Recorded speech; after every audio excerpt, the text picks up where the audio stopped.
네, 그럼 복습 이어서 진행해 보도록 하겠습니다. 생성자부터 이제 여기 구조체와 클래스의 차이, 기계는 알까, 컴파일러는 이라는 부분까지 진행을 해볼 텐데, 일단 생성자가 무엇이냐?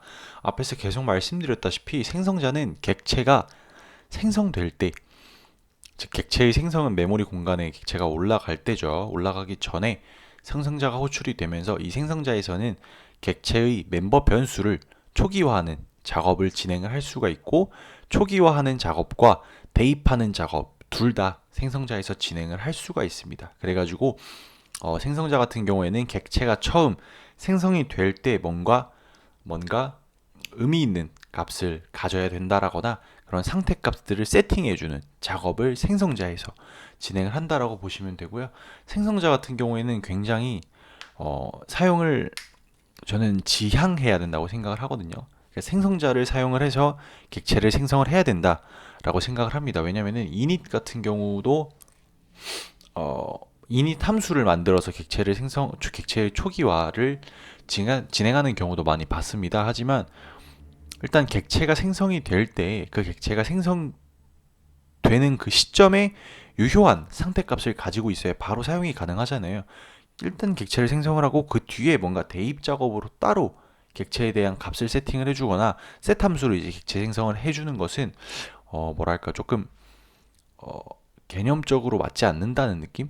왜냐면은 효율적으로 봤을 때 객체가 생성을 하고 그 안에 들어가는 값들을 세팅을 해주면서 얘는 이 객체는 이 값으로 이 값을 가지고 이제 이런 값을 가진 이런 상태값을 가진 객체가 생성이 되는구나 라고 생각을 할 수 있을 텐데 그 뒤에 이제 뭔가 어떤 시점에서 init 함수를 통해서 객체의 값을 생성을 해주게 객체의 값을 세팅을 해주게 되면은 일단 객체가 생성되자마자 아무것도 가지지 않는 그런 객체고 그 뒤에 이제 객체의 값들을 세팅을 하면서 객체를 완성된 객체 내가 사용할 수 있는 객체로 만들어 준다라는 개념이 조금 애매하더라고요, 받아들이기가. 그래서 객체의 유효성에 근거해서 객체는 생성되자마자 최대한 유효한 값을 가져야 된다라는 거고요.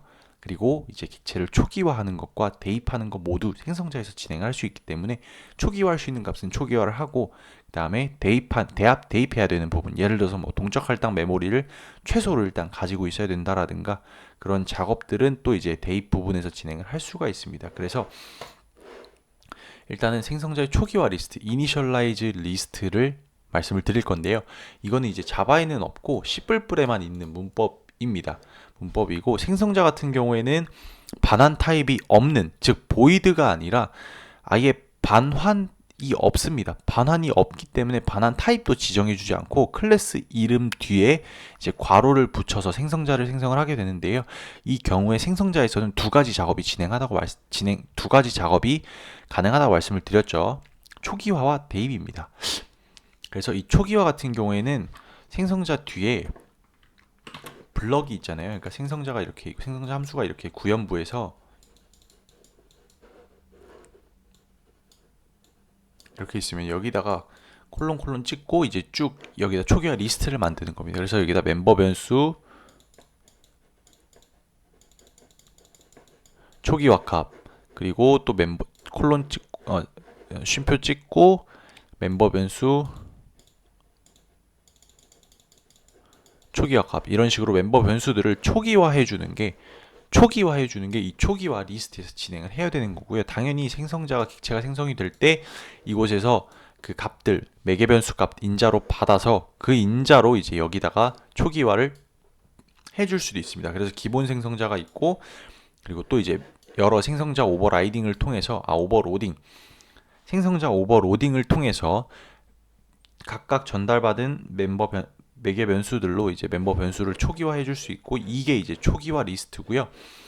그 다음에 이 블럭 안에서 진행되는 것은 이미 객체가 생성이 된 다음에 객체가 초기화되고 나서 이제 그 초기화된 변수, 즉 생성된 변수의 값을 대입하는 게 이 블럭에서 하는 일입니다. 그렇기 때문에 이렇게 초기화 리스트를 진행을 해서 하는 것과 이렇게 블럭 안에서 대입을 진행을 하는 것은 굉장히 큰 차이가 있다고 말씀을 드릴 수가 있겠죠. 얘 같은 경우가 항상 먼저 실행이 됩니다. 즉 객체가 new로 생성이 될 때 이쪽으로 들어와서 초기화 리스트가 있으면 먼저 초기화 리스트를 실행을 해서 멤버 변수들 초기화를 한 다음에 이 안에 블럭을 실행을 하는 거고, 이 초기화 리스트가 실행이 되면서 그 안에 있는 멤버 변수들이 생성이 되고, 생성된 멤버 변수에 다시 이제 값을 초기화를 하는 것이, 대입을 하는 것이 이제 이 블럭 안에서 하는 일이다.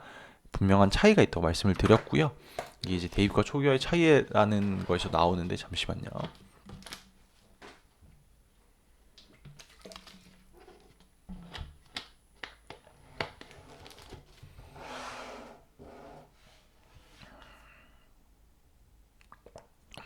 일단 대입과 초기화의 차이가 뭐냐면은, 대입 같은 경우에는 변수나 객체가 생성이 된 다음에 값을 복사해서 전달하는 거를 대입이라고 하고요. 그 우항에 있는 값을 좌항으로 옮기잖아요. 이 경우 이제 값을 복사해서 넘기게 됩니다. 값을 전달하게 되고, 그 값을 전달한 값이 이제 같은 값을 가지게 되는 걸 대입이라고 하고, 초기화 같은 경우에는 이 객체나 변수가 생성되는 시점에 바로 이제 는을 해서, 이 경우 초기화입니다. 즉 A가 생성되는 시점에 10이라는 값을 가지고 생성이 되게 되는 것입니다. 생성이 된 다음이 아니라 선언되고 메모리 공간에 올라가는 시점에 10이라는 값을 가지고 올라가기 때문에 이건 대입이 아니라 초기화라고 보는 것입니다. 하지만 이건 대입이죠. 이미 생성이 됐잖아요. 타입이 안 붙어있기 때문에 이미 이 A 변수가 어떤 변수인지 알고 있어요. 이 상태에서 20이라는 값을 초기화하는 게 아니라 대입이라고 하는 겁니다. 즉 대입과 초기화는 이런 차이를 가지고 있는데, 생성과 동시에 값을 대입하는 것은 초기화라고 하고, 이 과정에서 A라는 변수는 10이라는 값을 가지고 생성이 되게 되는 것이고, 그 다음에 A에다가 20을 대입하는 것은 이미 생성된 인트형 변수 A에 20이라는 새로운 값을 대입하는 것, 복사해서 넣는 것을 대입이라고 하는 것입니다. 그래서 대입과 초기화의 분명한 차이가 있고요. 이거는 객체를 생성할 때 생성자 안에서 똑같습니다. 즉 객체가 생성되는 시점에 각각의 멤버 변수들이 생성자 초기화 리스트에 있는 값으로 초기화된 상태에서 생성되는 게 초기화이고, 대입 같은 경우에는 생성자가 두 번 들어갔네요. 대입 같은 경우에는 객체가 생성이 된 다음에 멤버 변수들이 초기화가 따로 진행되지 않으면 쓰레기 값이 들어가 있겠죠. 이미 쓰레기 값을 가지고 생성이 됐어요. 선언이 됐기 때문에 생성이 됐어요. 그 상태에서 이제 새로운 값을 대입해 주는 게 대입입니다. 그래서 이 대입과 초기화의 차이를 알아야 되고, 정말 웬만한 경우가 아니라면 이 초기화 리스트로 할 수 있는 건 초기화 리스트로 전부 다 하는 게 저는 좋다고 들었거든요. 그렇기 때문에 초기화를 먼저 해서 객체를 유효한 상태로 만들고, 그리고 만약에 그 값을 초기화 값이 따로 들어오지 않으면 0으로라도 각각 0으로라도 초기화를 해서 안전하게 이제 초기화된 상태에서 멤버 변수들을 사용을 하는 게 좋을 것 같다는 생각이 드네요. 그래서 최대한 초기화를 할 수 있으면 초기화를 하자. 초기화는 뭐다? 객체나 변수가 생성되는 시점에 초기화하는 값으로 가지고 생성이 되는 거고, 그 다음에 대입은 이미 생성된 객체나 변수의 새로운 값을 대입하는 것을 대입이라고 하는 것입니다. 그 다음에 이제 기본 생성자라는 게 있어요. 이게 뭐냐면은 클래스의 생성자를 하나도 선언하지도 않았을 때, 아예 없을 때 기본 생성자라는 걸 만들어 주게 됩니다. 그래서 기본 생성자라는 걸 만들어 주게 되는데, 이 기본 생성자가 하는 일은 없습니다. 어차피 객체가 생성이 될 때 생성자가 하나는 필요해요. 무조건 호출이 돼야 되기 때문에 생성자를 컴파일러가 선언하지도 않으면은, 클래스에 선언하지도 않으면은 기본 생성자, 아무 일도 하지 않는 기본 생성자를 하나 만들어주는 게 기본 생성자입니다. 여기서는 값을 초기화하지도 않죠. 즉 그냥 쓰레기 값이 들어가도록 두고, 그냥 단순하게 객체가 생성될 때 생성자가 필요하기 때문에 컴파일러가 만들어주는 게 기본 생성자입니다. 그렇게 이해를 하시면 될 것 같고, 근데 만약에 내가 선어 하나라도 만들었어요. 즉 아무 일도 하지 않는 생성자가 아니라 어떤 매개 변수를 받아서 이 전달받은 매개 변수로 멤버 변수들을 초기화하는 생성자를 만들었어요. 그럼 기본 생성자는 없잖아요. 즉 아무 일도 하지 않는 생성자는 없잖아요. 그래도 컴파일러 만들어주지 않습니다. 그 경우에는 너가 객체를 생성할 때 무조건 의미 있는 값으로 초기화를 해야 객체가 생성이 되는구나 라는 생성자를 만들었다고 인지를 하고, 기본 생성자, 아무 일도 하지 않는 생성자를 만들어주지 않아요. 그렇기 때문에 그 객체는 뭐다?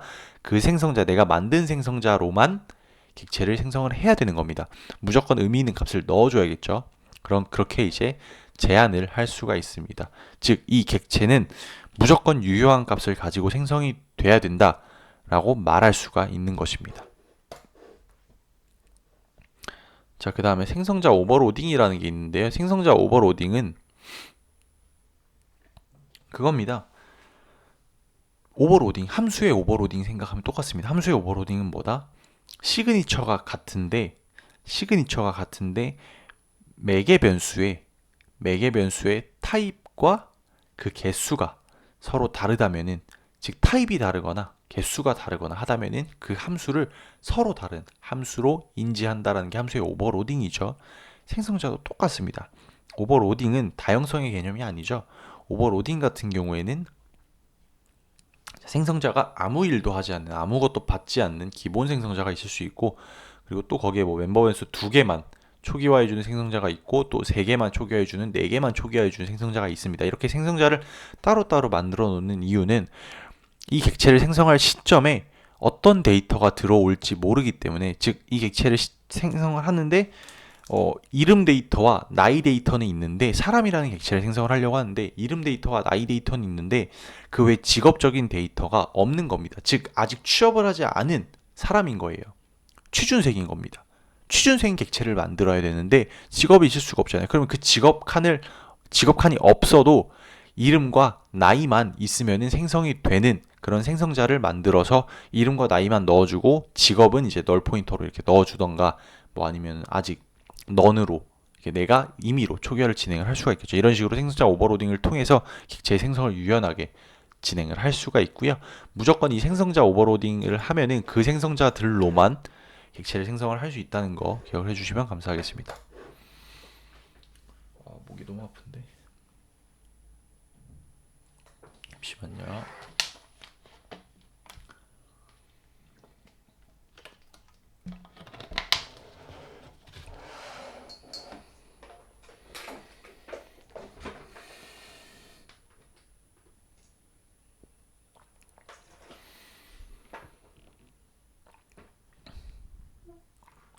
자, 소멸자에 대해서 말씀을 드려보도록 하겠습니다. 소멸자는 객체가 해제되는 상황은 어떤 상황이죠? 그렇죠. 스택에 생성된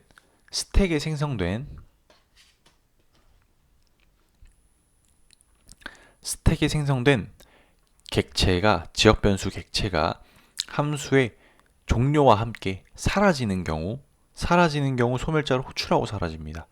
그리고 힙에 생성된 객체가 지역 변수인 참조 변수가 스택에 그러니까 힙에 객체가 생성이 됐고, 그 힙에 생성된 객체 메모리 주소를 참조하는 게 스택의 지역 변수죠.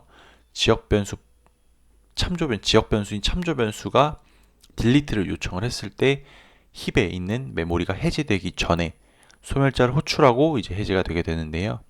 그 경우에 소멸자라는 게 호출이 되는데, 소멸자는 뭐냐? 결국에는 객체가 내부적으로 가지고 있는 동적 할당된 메모리를 객체가 삭제되기 전에 해제해주기 위해서, 그런 해제하는데 필요한 작업을 진행하는데, 해제하기 전에 꼭 진행돼야 되는 작업들이 진행되는 게 소멸자입니다. 그래서 소멸자 역시 무조건 딜리트하게 되면은 호출돼야 되기 때문에, 우리가 클래스에 선언하지도 않으면은 기본 소멸자를 만들어서 넣어주고요. 기본 소멸자가 호출이 되면 당연히 아무 일도 안 하겠죠. 그 경우에는 뭐 내가 멤버 변수로 일반적인 값들만 가지고 있다, 즉 그냥 객체가 삭제돼도 전혀 메모리 공간에 대한 누순을 걱정할 필요가 없다라고 하면은 상관이 없습니다. 소멸자에 아무것도 안 해도 돼요. 하지만 내부적으로 동적 할당된 메모리를 계속해서 참조하고 있는 포인터가 있다고 하면은 그 포인터를 소멸자에서 딜리트를 해줘야겠죠. 그럼 소멸자가 호출이 되고 그 딜리트를 하게 되면서 그 포인터에 대한 메모리 해제가 먼저 진행이 되고, 그리고 실제 객체에 대한 해제가 진행이 되는 것입니다. 이렇게 소멸자는 객체가 삭제되기 전에 진행돼야 되는 작업을 진행하는 그런 함수이다 라고 볼 수 있는 것입니다.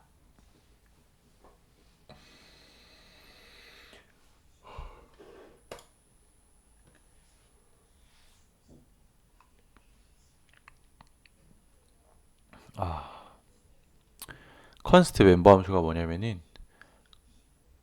멤버 함수는 객체마다 생성이 될까요? 아니면은 모든 객체들이 공유할까요?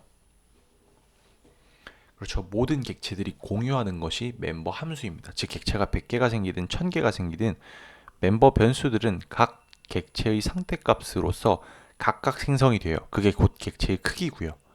하지만 멤버 함수 같은 경우에는 객체가 몇 개가 생성이 되든 하나만 생성이 되고 그 멤버 함수를 호출 100개의 객체가 각각 호출해도 당연히 하나만 생성이 되기 때문에 하나의 주소로 함수 포인터로 점프를 하게 됩니다. 그러면 이 멤버 함수 안에서 어떻게 멤버 변수들을 구분할까요? 객체의 멤버 변수들을 구분할까요? 그렇죠. 우리가 넣어주진 않지만 기본적으로 객체점 하거나 객체 화살표 멤버 함수를 하게 되면 그 호출한 객체의 포인터가 멤버 함수의 매개 변수로 넘어가게 됩니다. 첫 번째 매개 변수로 넘어가게 돼요. 그 포인터는 우리가 넣어주진 않지만 내부적으로 어셈블러를 보면은 내부적으로 그 객체의 포인터를 넣어준다는 걸 알 수가 있고요. 객체의 포인터를 넣어주기 때문에 함수 입장에서는 이제 그 안에서 멤버 변수를 사용을 하면은 넘어온 포인터의 멤버 변수에 접근해서 사용을 하는 겁니다. 즉 객체의 멤버 변수가 각각 다르기 때문에 결국에는 멤버 함수에서 멤버 변수를 접근을 해도 각각 다른 멤버 변수에 접근을 하는 거겠죠. 그렇게 디스포인터라는 걸 이용을 해서 멤버 함수 내에서 멤버 변수들을 구분을 하게 되는데 이 디스포인터로 값을 변경하는 것을 막는 게 컨스트 멤버 함수입니다. 즉 디스포인터가 넘어온 디스포인터로 읽는 건 가능해요. 즉 멤버 변수의 값을 읽어서 뭐 어디 저장하거나 뭔가의 연산에 더하거나 하는 건 전혀 상관이 없습니다. 하지만 디스포인터로 접근한 멤버 변수의 값을 변경하는 것을 막는 게 컨스트입니다. 값을 변경하는 게 막는 게 컨스트예요. 그래가지고 이 멤버 함수 내에서 객체의 값을 변경하지 못하게 한다. 이게 컨스트 멤버 함수입니다. 마지막으로 구조체와 클래스 차이에 대해 설명을 드리고 기계는 구조체와 클래스를 구분할까? 컴파일러는 구분할까에 대해서 설명을 드려보도록 하겠습니다. 자, 일단 구조체와 클래스의 차이는 C++ 기준으로는 없습니다. 정확히는 한 가지 딱 있는데 접근 제어자를 구조체는 무조건 다 퍼블릭입니다. 하지만 클래스 같은 경우에는 기본 아무것도 이제 지정해주지 않으면 프라이빗이고 내가 지정을 하면은 뭐 퍼블릭, 프로텍티드, 프라이빗 이렇게 다 지정을 할 수가 있어요. 즉 접근 제어자의 유무만 차이가 나는 거고 그 외에 구조체 역시 생성자, 소멸자 다 들어가고 안에 멤버 함수 다 들어갈 수 있습니다. 클래스 역시 마찬가지고요. 그렇기 때문에 문법적으로는 접근 제어자의 유무만 차이가 있다라는 거 말씀드릴 수가 있고요. 기계는 구조체와 클래스를 구분을 할까라는 거에 대해서는 구분 못합니다. 구분 못해요. 즉 구조체나 클래스나 똑같은 그냥 변수들의 집합이고 클래스 같은 경우에는 변수들의 집합 플러스 뭐 버추얼 가상함수가 들어있을 수도 있고요. 뭐 구조체도 가상함수 들어있을 수 있으니까 가상함수 다 들어있을 수 있고 그다음에 그 가상함수가 들어있으면은 각 객체마다 가상 테이블이 하나씩 생성이 되기 때문에 가상 테이블에 대한 크기도 이제 측정을 해야 되고요. 근데 이게 결국에는 나열되어 있습니다. 쭉 연속된 메모리 공간에 그냥 나열되어 있다고 보시면 돼요. 그래서 객체가 생성이 되게 되면은 객체의 시작 주소는 첫 번째로 들어오는 뭐 가상 테이블이 들어오든 멤버 변수가 들어오든 그 첫 번째로 들어오는 데이터의 메모리 주소와 같아요. 배열이랑 비슷합니다. 즉 그래서 그 객체만큼 연속적으로 메모리 공간을 할당하게 되는 겁니다. 객체가 가진 요소들만큼 객체가 가진 멤버 변수들, 가상 테이블 그리고 상속받은 부모의 뭐 멤버 변수, 가상 테이블 그런 것들을 쭉 그냥 연속적인 메모리에 가지고 있고 그게 객체라고 하는 건데 결국에는 메모리 공간의 데이터들이죠. 그렇기 때문에 기계는 클래스가 뭐든 구조체가 뭐든 상관이 없는 겁니다. 그냥 연속적으로 그 메모리 공간을 할당하는, 모아놨기 때문에 연속적으로 할당을 해주는 것 뿐이지 클래스가 뭐고 구조체가 뭔지 알 수가 없습니다. 그냥 컴파일러는 구분이 가능하죠. 왜냐? 접근 제어자의 차이를 두잖아요.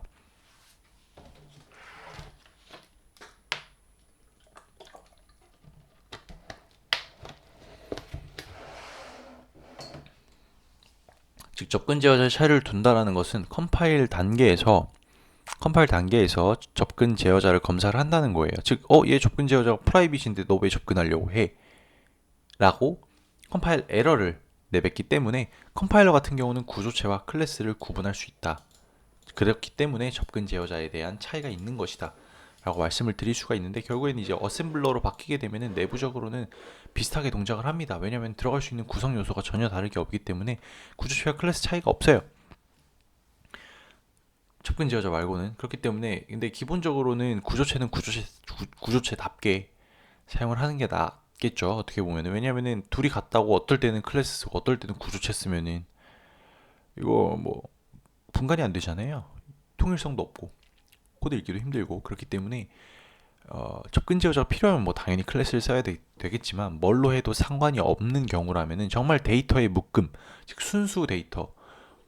순수 데이터라고 하면은 이제 그런 원시형 데이터들 있잖아요. 정수, 플롯, 뭐 캐릭터, 뭐 이런 포인터가 아닌 것들, 그런 것들은 이제 바로 이제 memcpy가 가능을 하고, 즉 값복사가 가능한 친구들이죠. 얕은 복사로 값복사가 가능하고 바로 이제 파일에도 그 값들을 쓸 수 있기 때문에 그런 친구들을 최대한 구조체에 모아두고 나머지는 클래스로 하자. 이렇게 뭐랄까 코딩 표준이 정의되어 있는 문서를 제가 보긴 했는데 나쁘지 않은 것 같아서 저도 최대한 그런 식으로 코딩을 하려고 노력을 하고 있습니다. 즉 구조체로 할 수 있는 거는 클래스로 다 할 수 있기 때문에 클래스로 하자. 근데 정말 값들, 원시 데이터, 즉 기본 자료형들만 있는 데이터는 그 자체로 값복사가 가능하고 그 자체로 파일에 바로 쓰고 읽어오는데 전혀 문제가 없기 때문에, 그런 경우에는 구조체를 사용을 해서 명확하게 데이터의 구조를 잡아서 데이터의 묶음으로 관리를 하되, 그 외의 경우 함수가 필요하다거나 뭔가 내부적으로 포인터를 가지고 있어야 된다거나 한다면은 클래스를 사용을 하자 라는 거고, 기계는 결국에는 이 차이를 알 수가 없다. 내가 하나로 묶어놨기 때문에 묶어놓은 대로 객체를 생성을 해줄 뿐이지 구조체도 객체, 클래스도 객체, 둘 다 사용자 정의 자료형이다. 하지만 컴파일러 같은 경우에는 접근 제어자를 기반으로 구조체와 클래스를 구분할 수가 있다. 구조체에다가 프라이빗 달려고 하면 에러 나잖아요. 즉, 얘 구조체인데 너 왜 프라이빗 달아? 얘 모든 게 다 퍼블릭인데. 이런 식으로 컴파일러는 알 수 있다 라는 것까지 말씀을 드렸습니다. 네, 여기까지 하겠습니다. 감사합니다.